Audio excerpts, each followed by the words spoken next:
Hello friends, acquaintances, and enemies of all ages, my name is Combat Bird, and this is Let's Get Physical, the series where I go over various physics games I find, or the ones you all recommend to me. Today, I have the pleasure of taking a look at Test Tube Titans, developed by Ghost Time Games. In this game, you grow your own uniquely generated Titans, and then take them into the city with one goal in mind: mass destruction of property. This concept is unlike anything I've ever seen in a video game before, and it works incredibly well. It goes like this. You start out by choosing one of 3 Titans. Then, you choose how much radiation you want to zap them with to cause a mutation.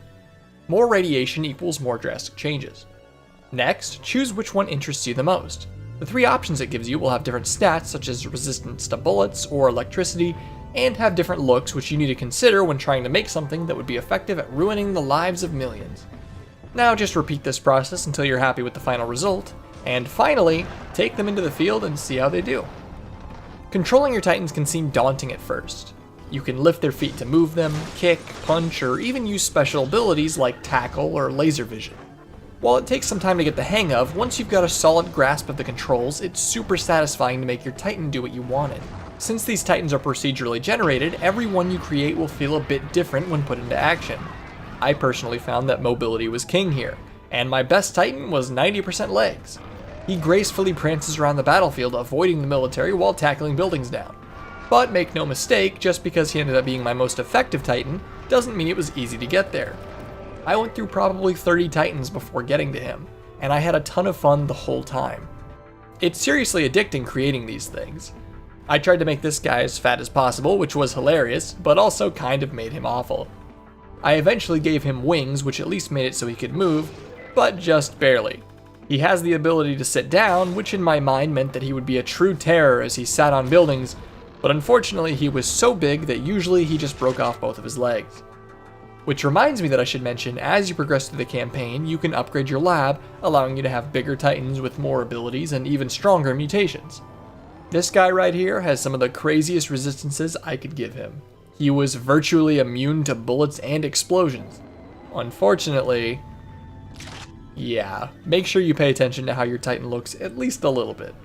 I did want to mention, by the way, that there is a creative mode available, so if you were only interested in the Titan creation part, you can experiment freely right from the get-go. Speaking of creative modes, there's also a level builder which is pretty intuitive and easy to use. Create the city of your dreams just to watch it burn. And the last big thing I wanted to mention was the multiplayer. You can either play through the campaign missions co-op style, or have each player generate a Titan to compete in a few different types of games, such as wrestling, city defense, or a very awkward game of soccer. These games can be a lot of fun and actually worked pretty well when using Steam Remote Play. Honestly, that pretty much sums up the gameplay of Test Tube Titans, but that alone can't carry a game. Luckily for us, the developer has clearly poured their heart into the details. Everything just feels right. The music, the looks, the unsettling story, it all just works together so well. You can even change the game's filter if you prefer a different look. However, no game is perfect, of course, and here are a few of my criticisms for Test Tube Titans.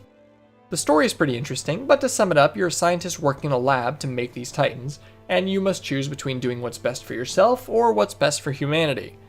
Now, don't get me wrong here, I'm totally fine with metaphors and even a splash of politics in my games. But Test Tube Titans can get a little bit too political during its storytelling. It doesn't necessarily throw it in your face, but it feels like it asks a lot of questions to get you to think about real-world issues.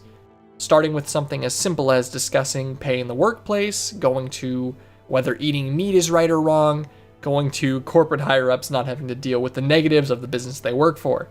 It really is one thing after another, and whether I agree with the viewpoints or not, by the 30th mission, I started to feel like I was being nagged to. The ending is also pretty underwhelming. My other criticism would be limiting certain size aspects of the Titans. I understand that you can't have a Titan be too large, of course, but as an example, there were a few times where I'd get my Titan up to about the largest size the game would allow. I'd then suddenly have the option to try a cool upgrade.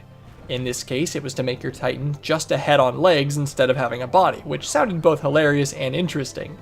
But the game says no, your Titan is too big, and it does this for quite a few of the upgrades, and I just wish that there was a way to bypass it when you're choosing an upgrade for your Titan.